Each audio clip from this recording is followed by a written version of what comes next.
Back over, wait a minute. Oh, hold up. Okay, going back over some comments from the evidence channels, or at least the ones that will pop up in my email.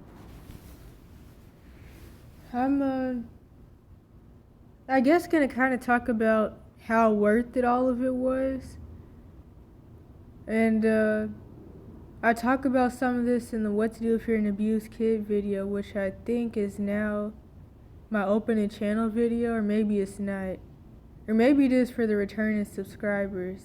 Because actually I think the opening channel video is now the one about how Cash for Kids system staff were admitting that they created an issue that isn't there. So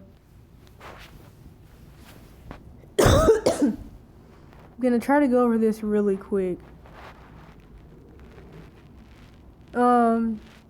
I didn't even see this back then, actually. I didn't see this till just now. It's definitely some years old. But this is from like the early evidence channel. So this is, I think, when I was still living with my dad and grandma on the Part 1 channel. This also reminds me of the comment or response I eventually got when I got in support groups, where somebody was like, they were responding to all the abuse evidence videos and me talking about what was happening. And they were like, nobody's gonna effing save you. And that's the reality. I know people are gonna be like, it's rude, but honestly, they're being more honest than the person that's like, oh, I care. And they're also being more honest than the person that's like, oh, well, if you're in this situation, just call this person or go there, because there's quote unquote help somewhere when there really isn't. I'm not going to read them because that'll make this take way too long, but they're going to be right here. And that's the thing. Now, I'm not trying to like bash anybody, obviously. In fact, the real reason I went through my emails because I'm really looking for that comment from that one boy who was like, you're saying you're being abused, but I'm 14 and I've been abandoned in a dilapidated apartment for years. It was one of those situations where the person could leave, but they're letting fear get a hold of them. And if you're in a situation like that, do know you have an advantage over most abuse victims. In fact, the more severe your neglect is, well, that depends on if it's like you're not eating, because then you're not really going to have the strength or anything to like run away. But depending on if you're abandoned in the house or not, really, and if you know where your vital records are or really look through the house for them, you could get a job and everything, or you could just leave. And that's like any situation where you can leave and not get reported as a missing person, or you can get kicked out and not get reported as a missing person and be able to get your vital records before leaving, makes a lot of things easier. You're still not going to be able to do anything till 18 though, but maybe older depending on where you live. Oops, dang, wait a minute. Oh yeah, but what was I saying? It's always going to be a lot of I hope and a lot of accountability and blame shifting. But look, like I said, I'm not trying to bash anybody. I'm just speaking on the societal issues in general, and this is why the things happen that do. In fact, Celestial recently made a video that made me think back to stuff I've been saying for years. And it's called something about UK scandal. She's talking about the usual human trap stuff and the issues with that. And it really just goes back to what plenty of people have been saying for years. These things only happen because people let it happen. And that's the moral of the story. All these other rhetorics about things supposedly not happening, things being a conspiracy theory, people who speak out being quote unquote crazy or retarded or whatever, or people saying, well, if that is happening, then there's quote unquote help somewhere over the rainbow. All that stuff is bullcrap. That's why I keep saying we have to save ourselves until we save each other. Because really, like I always say, this channel isn't like a quote-unquote exposed channel. There's nothing I could tell people, especially revolving around the things that I talk about on here, that everybody doesn't already know, at least subconsciously. I can't tell anybody anything they don't already know. Definitely not revolving around this stuff. These channels, I'm talking about some of these channels. This channel that I have left is for the people who are in these situations. That's what it's for. I don't know what I was about to say. Then there was this. I didn't see this back then either. I don't really get the point of this because I definitely couldn't work while still in the situation. I still can't now. That's a whole long story, really. I mean, I do like under the table stuff, but it's like when you do things like that, you don't know whether you're really gonna get paid or not. But anywho, I definitely couldn't work then. I'm assuming that they didn't watch the videos because this was at a point in time where I was like, well, wait a minute. Yeah, this was way before I ran, or at least I think it was way before. I just know I was still in the situation, so it just wouldn't have been possible for a lot of reasons. The ageism with working was also worse then, at this point in time, because this was during the part 2 channels, I'm assuming, or at least the channel that they were responding to was the part 2 channel.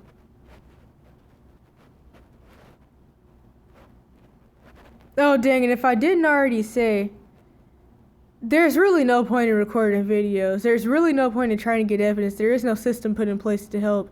You have to save yourself. Sitting around trying to record videos will not only mean absolutely nothing in the end, but it'll really just put you at risk of like going through more abuse, especially if CPS or the police find out, because all they're going to do is tell your relatives, and then that's going to go downhill from there. This isn't that visible. Actually, wait a minute. And another thing is that when you're the victim, especially when you're a youth or you're young, you're always going to get the blame. Everything is always going to be your fault. This was from when someone I met through the evidence channels, I think a little before I got in support groups, was trying to like help me find a lawyer. Because of course a lot of people believe that there is help somewhere over the rainbow when there really isn't. I don't know where they found this person, but I know when I went and looked for lawyers and stuff, they were just saying things like, well, we don't even want to meet with you because we don't want to face the legal repercussions of you sneaking to meet with us. And that's another thing. It's like, to try to get help, you're going to have to leave a lot of stuff out. You can't tell people, oh, I'm going to have to like try to sneak there, things like that. None of that's going to make anything better. It's going to make them not want to help you even more, but in the end, they're not going to help you anyway. If I didn't learn anything else, it's that society is a big mind game, especially when you're in certain situations. It's just going to be a lot of manipulation and just weird games. It's just going to be people playing games with you pretty much, just like somebody told me once. Everybody around you is playing games with you. Anyways, I also checked shelters for runaways. There are not many. The reality is that there's none of these in the U.S. There are no youth shelters in the U.S. And I mean, you could say, well, there are some in the West Coast, like in Cali and Oregon. But if you're in a real high-level, high-risk situation, you can't go to those. And even a lot of those aren't for people that are under, like, 16. Really, any shelter that you see that says youth shelter, especially if it says, like, 7, 12, those are actually like group homes. Those are foster care placements. So yeah, the U.S. has no youth shelters. But anyways. Oh wait, no, another thing I can add on. That's why you'll notice when you go to them that in the youth shelters, all the people in there are pretty much in their 20s. There's not really any teenagers or like children in there. Also check shelters for runaways. There are not many, and the ones that exist provide only short stays, 21 days, and are required to notify your parents. This is something I used to talk about a lot. If you do try to go to a shelter and they do let you in, they have to call CPS, the police, and your parents within 24 to 48 hours. And they must notify DCFS if you report treatment by your parents that constitutes abuse or neglect. Ultimately, for anyone to help you, you need a feasible plan for living elsewhere, and it sounds like that doesn't exist right now. Which I did actually have one at the time, but I'm glad I didn't take that. Not that the person was dangerous or anything, but it's like, due to the bloodline that they grew up in and things revolving around that, it was just a lot of racial stuff with the situation, and it would have just never worked in the long run. And honestly, if it wasn't for that, I would live with the person right now, to be honest. But anyways, where was I? But yeah, that was bullcrap. There wouldn't be any help anyways, because at this point in time, I did have a place I could go and a job. And it sounds, no, I already read that. If that changes, then a local lawyer might assist you to move elsewhere by whatever legal means. Might. They might. We might do this, somebody might do that. Have you not been receiving any education before you turn 16? You might have been able, honestly, I'm not even sure I was 16 when this happened, but you might have been able, through an attorney, to seek the right to attend school, which would at least get you out of the house for many hours. But the compulsory school age in Georgia is 6 to 16, so your parents are not required to provide you any education. Oh yeah, and this goes into a whole nother thing that I mostly forget about, is that I haven't been to middle or high school, but it's like, honestly, none of that matters, and by the end of my situation before leaving, I became so chronically ill due to the iatrogenics that I wouldn't have been able to really do that anyways. But a lot of people are like bent on enrolling in school once they turn 18 and different things like that. That honestly doesn't matter, and there's a big chance that you might not even be able to do that at 18. Because the way it works is that people don't really want homeless kids or people that they consider orphans around. And also, when you don't have parents or when you're not living with your parents, people see you, they don't see you as a kid, they also see you as like a chomo or something. So sometimes districts will act funny about letting people who are 18 or even younger who are on their own enroll in school, which you really can't do it under 18 anyways, but some districts will act funny towards you about that because they feel like, well, I mean, if you're on your own, you might as well get a GED because, like, why do you want to be in school to date people or things like that? They'll try to act like you're like a chomo or something. There's also racial sides to it, like they may not want you in their school district for racial reasons. So anyways, that's like the after the fact thing, because like overall, really none of that even matters. The school district will still be required to serve you though, I think.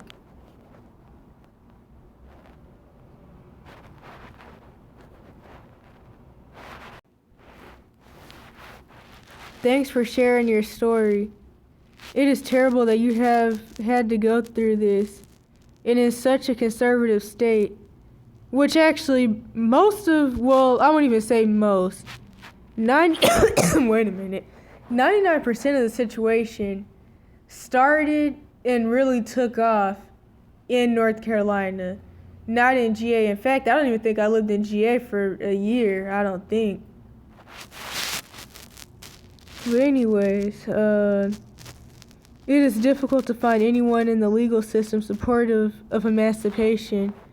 When I have handled emancipation in the past, when I worked as an advocate for youth in family court in New York, the successful cases were one in which the youth, in addition to having credible evidence of a bad situation in the home, was connected with other adults who would come to court and state that they would watch out for and perhaps even welcome into their home.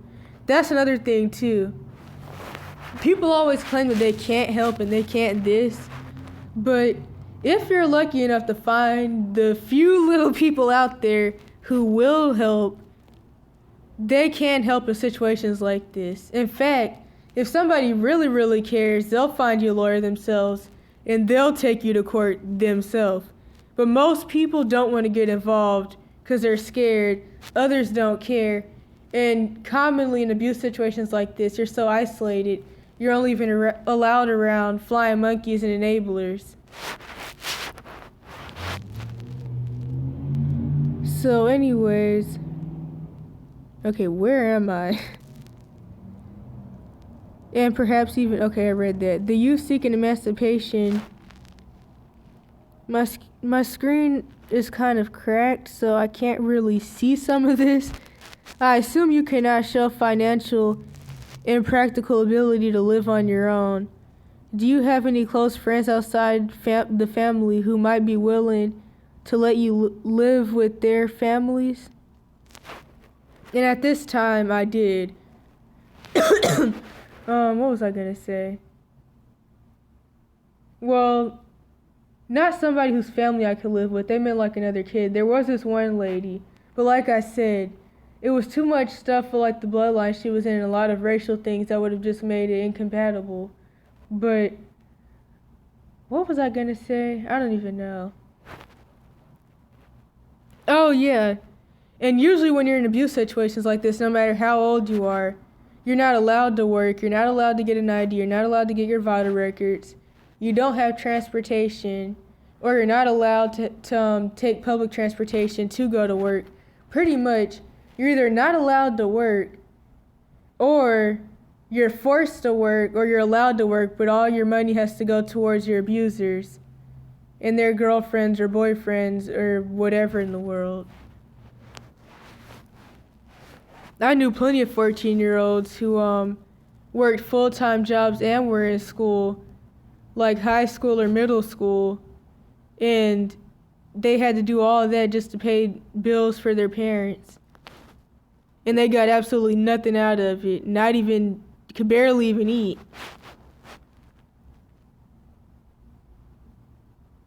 Or relationships with any adults, teachers, counselors, aunts, uncles who might be willing to take you in. If there were such an adult, they could petition for guardianship instead of you petitioning for emancipation. And judges are more comfortable with that, especially if it's a relative.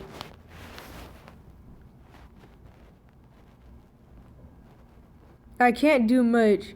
And if anybody wants to see the rest of this, I'll make a video about it. But this is just some of it.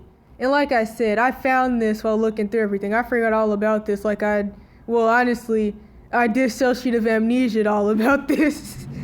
I can't do much, but one thing I could do is pass on your story without your name to a few lawyers in your area.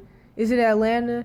Who practice family law, and ask them if they might be willing to represent you on a pro bono, i.e. free basis. These lawyers are usually not downtown, but instead in the suburbs. So there might be some close to where you are living if you let me know. And another thing about this, okay, hold up, wait a minute. They make emancipation as hard as possible because they want people to be stuck getting trafficked through the Cash for Kids system and then the people cash cow systems once they're 18 or 21 plus. Their real goal is to trap you for life. Another thing is that they, what else was it? They just want to keep you in the systems pretty much, to summarize. I've heard stories of people being foster kids they already graduated high school early, they had a full-time job, they had their own car, a license, everything. Even people who were already on their own and had been on their own, and they still couldn't get emancipated. It was something else that I keep forgetting. Okay, the other thing that I keep forgetting, when you mention emancipation, people get really mad.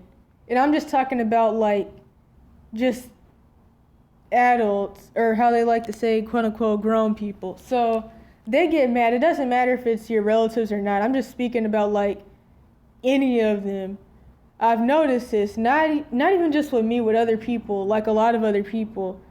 Whenever a kid talks about emancipation, older people get really, really mad, and they'll curse you out and try to victim blame you and all those things. And it's like, well, for one, some people's parents are dead, and I know people be like, well, in the U.S. we don't just leave people out there when their parents are gone, or when that's bullcrap. Really what it is that America pretends that they don't have issues that other places have, but also, like I always say, there's a lot of systems put in place to kidnap, drug, and traffic people around, to keep people, especially younger people, from just being like, oh, because I got mucus buildup, to keep young people from just being like out on the streets at 7 and things like that. Because there are homeless 7-year-olds, but homeless youth have to spend so much time dodging police and dodging people who will turn them in, because they'll get locked up for it. It's not that there aren't any, they just have to hide, and then when they are found, they're snatched up by cops and handcuffed and charged and locked up somewhere where you may never see them again. But they're out there. And I've met people throughout the years, like my dad even has some girlfriends that had kids that have been on their own for years. In fact, like one of the girls, eventually her mom died too, which was the girlfriend. Her dad was already gone, but he didn't talk to them anyways. And she had already been living on her own in different states. But when her mom died, because she's not like, well, I think she is older than me. She kind of was, but she was still definitely underage when her mom died, and she was still on her own then. So both of her parents were gone. She'd already been on her own and definitely was now.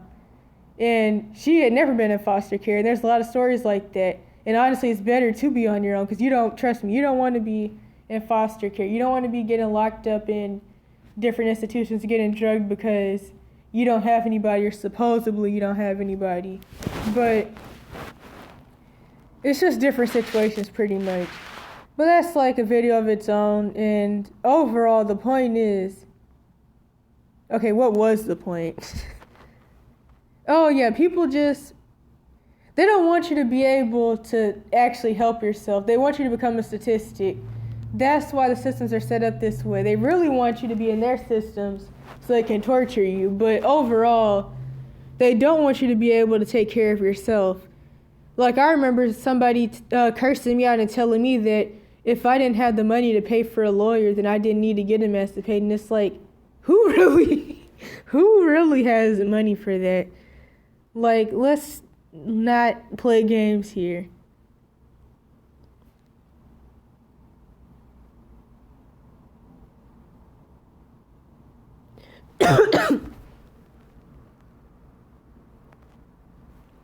Oh yeah, this one was kind of weird. I don't really get what they were trying to say. It sounded like some victim blaming type stuff, but it wasn't really making that much sense. I didn't find the ones I was really looking for. Oh yeah, this is something I mentioned in another video about how, like, when my sister was watching some people's dogs, because we lived in my sister's house, so this dog was not our dog, and it definitely wasn't my dog or my mom's dog or her boyfriend's dog. The only thing people actually ever cared about was the dog. In fact, not that I've made this to get views, which, like I always said, the original point or thought process behind the evidence channels was that if I upload them on YouTube, then even if something happens to my phone or my email, I'll still be able to show the quote-unquote help the videos from their own device, even if I don't have one. I really didn't want to do it. I felt like the whole situation was embarrassing. Wait a minute. I obviously never made it to get views because that would, one, be embarrassing, two, would be risky if it went viral, which luckily nothing ever did. And people don't even care anyways, to be honest. But the video that got the most views were the ones with the dog. They got the most views and they got the most comments. And that's the one thing that people actually cared about, was the dog. And I remember people were cursing me out. I didn't find these comments. I think I have a video somewhere with them, but people were cursing me out and they were like, you need to help the dog. You need to call somebody. You need to make sure the dog is okay, make sure the dog isn't sick, and make sure the dog this. That's the only thing people ever cared about. And that goes back to this playlist I have called Anti-Humanism, Pro-Transhumanism. how people care more about animals and bugs than people. And like with all the things that I have videos of, somebody said, okay, this is really bad. The situation with the dog. But it's like everything else was whatever, I guess.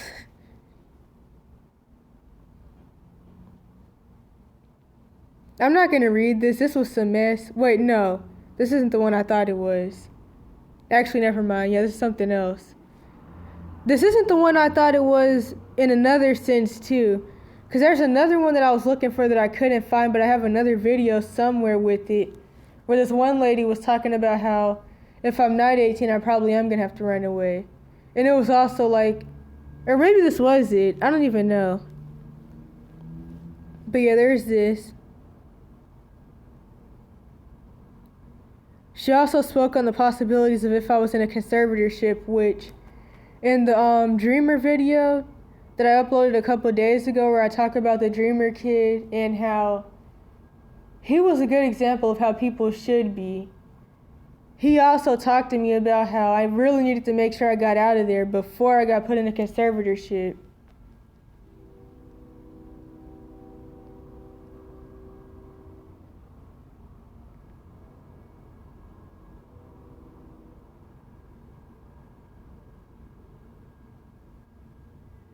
Wait a minute. Then there was this,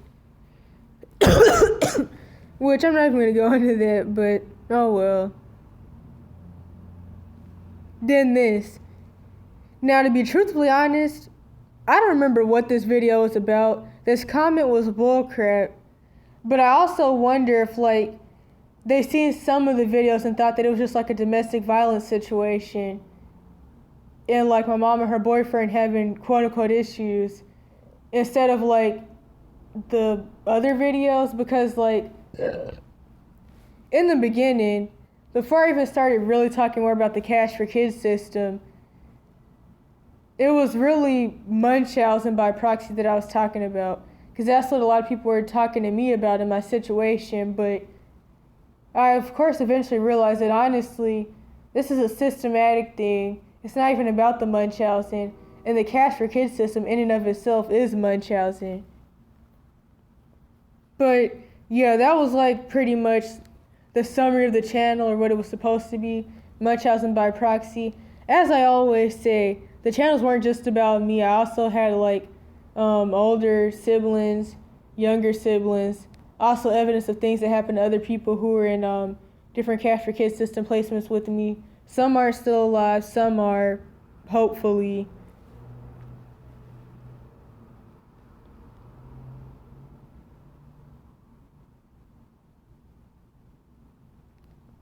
But yeah, people want you to worry about everybody but yourself.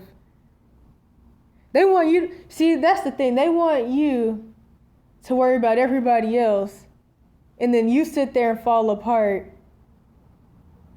I don't even know what point I was trying to make. I guess that is the point. I don't know. Oh yeah, then they said this at the end. Please try and get some sleep. And it's like I was going through so much sleep deprivation abuse since 8. Like, get sleep how? If you're putting your life out like this, make sure it's because you're in danger, not anger. And the thing is, honestly, people can say what they want, but it's never really been an anger thing. It's like,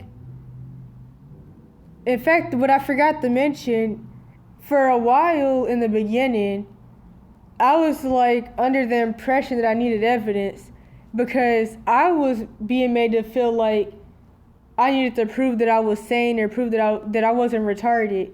That's how I was being made to feel, but eventually I realized that actually none of that was true, and it was all just mind games, and nobody actually thought that I was retarded or anything. I was just their paycheck.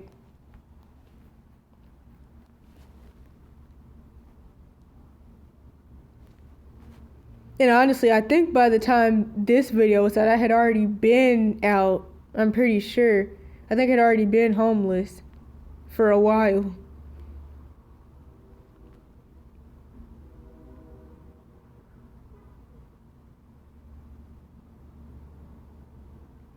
Oh yeah, and this comment, I just found this while looking through everything. I just thought it was funny because this is another person that likes to make it seem like Dr. Romney just like makes quote unquote narcs look bad and is demonizing them, but all of it's demonization to be honest. So I mean, if she was, she wouldn't be wrong, but she doesn't talk about the spiritual side, of course.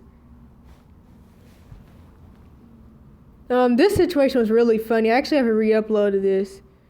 This is when I was homeless in Atlanta, and the whole situation with the voodoo cult lady that wanted me to become a demon priest.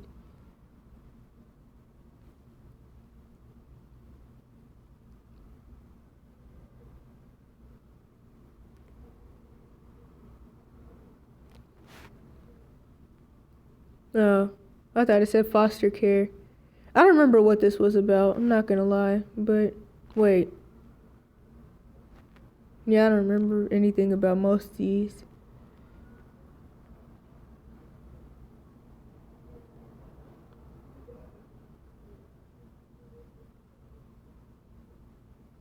Oh yeah, I remember on this video there was this one comment that might have been left by the same person who I guess came from the evidence, not the evidence channels, who I guess came from the support groups. There's somebody who identifies as schizophrenic, and they're not the first person who actually identifies with the schizophrenia label that tried to like come after me and drag me into a victim complex with them while they run around harassing and talking junk to people and stalking people because quote unquote I'm schizophrenic, so I can just do whatever I want to anybody because I'm schizophrenic. And all of it is victim complex bullcrap to be honest, but this video is me getting cursed out because pretty much my abusers were paranoid about me having friends. That's really what the whole situation started off about. I was talking to some people at the bus stop, and then I got in trouble for that because my mom's boyfriend would often stalk me and things like that, which that's a long story. And so he got mad, and then he went off on this rant about how he was actually trying to make me feel like they already had a guardianship over me, and how he wanted me to believe that they already had paperwork that said that I was already like set up to be in a guardianship by the time I was 18. So like he was trying to make me feel like things had already happened and talks had already happened that really didn't. And I remember I had a counselor at the time that let me know that this stuff was honestly probably just being said to like manipulate me and scare me. But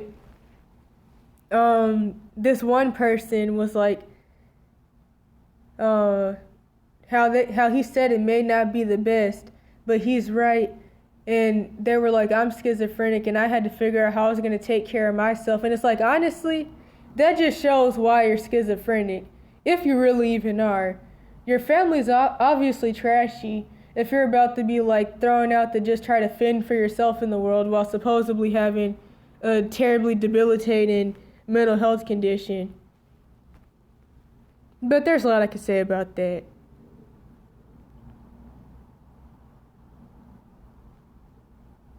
Oops, wait a minute. That is not what I was trying to do. I remember this. Somewhat.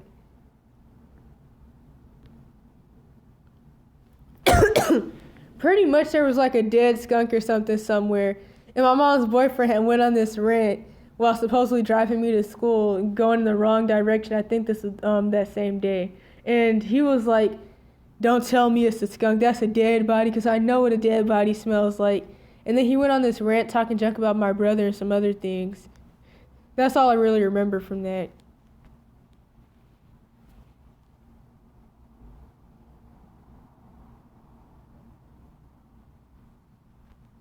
Has anyone done anything? And that goes back to what I always talk about. I actually re-uploaded one of the videos from around this time where I was talking about my other scapegoat sister that they drove crazy.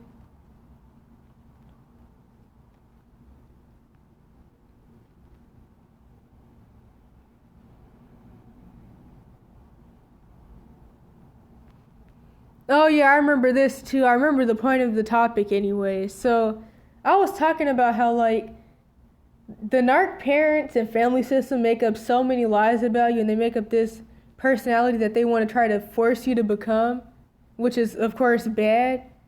But they don't know anything about you that's actually true. Like in their mind, or I could really give a real example. In their mind, I secretly was a millionaire. I secretly was running a cartel. I secretly had friends and a whole bunch of people that cared about me were my quote unquote supporters and fans that obviously never existed.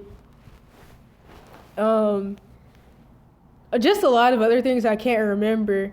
And it's like, obviously none of that stuff is true. And I mean, I hope. I hope I'm not running a cartel because I'm not doing a good job doing it because it hasn't guided me much. They're not the first person who said this to me either. The whole "you're Gypsy Rose Blanchard" thing. But honestly, I don't agree with that stuff because I'm just the usual Cash for Kids system, escapee or victim or whatever, survivor, I guess. Because, like, since I ran away, I'm not in it anymore, obviously, but the system in and of itself is Munchausen. I can't even really say that, like, I'm any more Gypsy Rose Blanchard than anybody else who is or has been in the Cash for Kids system. About the dog again. Does he ever stop yelling or no? You know, that's actually kind of funny. I remember when somebody told me that my mom's boyfriend sounds like a whistling tea kettle. And I remember one person told me once that your mom's voice irritates me. But it's really interesting though because it's like once you get to a certain level of demonization with these specific spirits, it's like you can't not be in chaos. You have to constantly be making chaos, constantly arguing about something, constantly something that isn't good.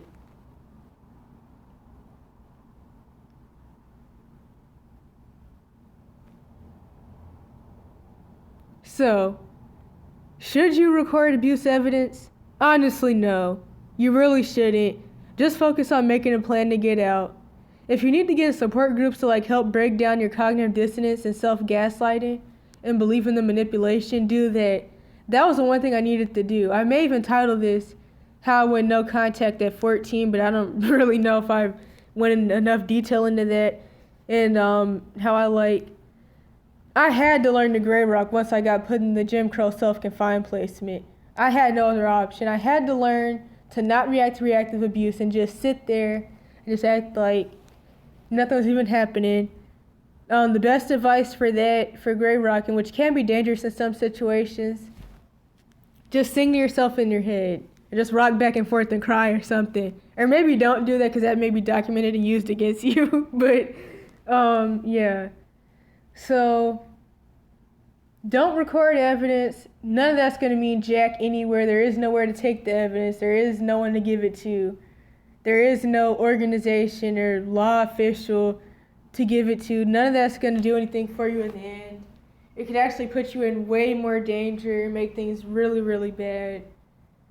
So, yeah.